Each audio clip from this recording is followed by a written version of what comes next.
మనకి మొన్న Manchester test complete అయింది కదా. సో ఈ మాంచెస్టర్ టెస్ట్లో చూసుకుంటే ఒక సిచ్యువేషన్లో ఖచ్చితంగా ఇంగ్లాండ్ టీం గెలిచి తీరిద్ది అనే సిచ్యువేషన్ క్రియేట్ అయింది. కానీ దాని తర్వాత మన ఇండియన్ బ్యాట్స్మెన్స్ ఏం చేశారు, ఏకంగా 425 రన్స్ కొట్టి అది కూడా కేవలం 4 వికెట్స్ మాత్రమే కోల్పోయి నలుగురు విధ్వంసకర బ్యాటింగ్తో మరి మ్యాచ్ని డ్రాగా ముగిచ్చేశారు.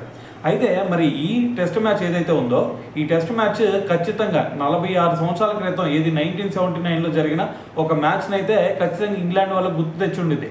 అయితే అప్పుడు ఏం జరిగింది భయ్య అంటే మనకి 1979లో లార్డ్స్ వేదికగా ఇదే ఇంగ్లాండ్కి అలాగే ఇండియా మధ్య మ్యాచ్ జరిగిందనమాట. అయితే ఆ మ్యాచ్లో ఏం జరిగింది, ఫస్ట్ ఇన్నింగ్స్లో మన వాళ్ళు కేవలం 96 రన్స్కి అవుట్ అయ్యారు. సో దీన్ని అలసిగా తీసుకొని వాళ్ళు ఏకంగా మరి 400 అబోవ్ రన్స్ చేశారు.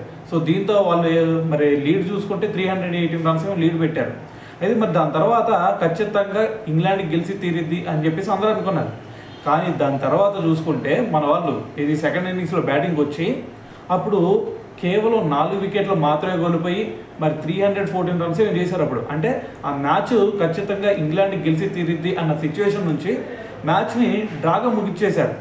సో దీన్ని బట్టి అర్థం చేసుకోండి, మరి ఇంగ్లాండ్ వాళ్ళు మరి వాళ్ళ బౌలర్స్కి టైం ఇవ్వకుండా మ్యాచ్ని చెడగొట్టుకోవడంలో నెంబర్ 1 అని చెప్పేసి ఈ రెండు సిచ్యువేషన్ బట్టి అర్థం చేసుకోవచ్చు.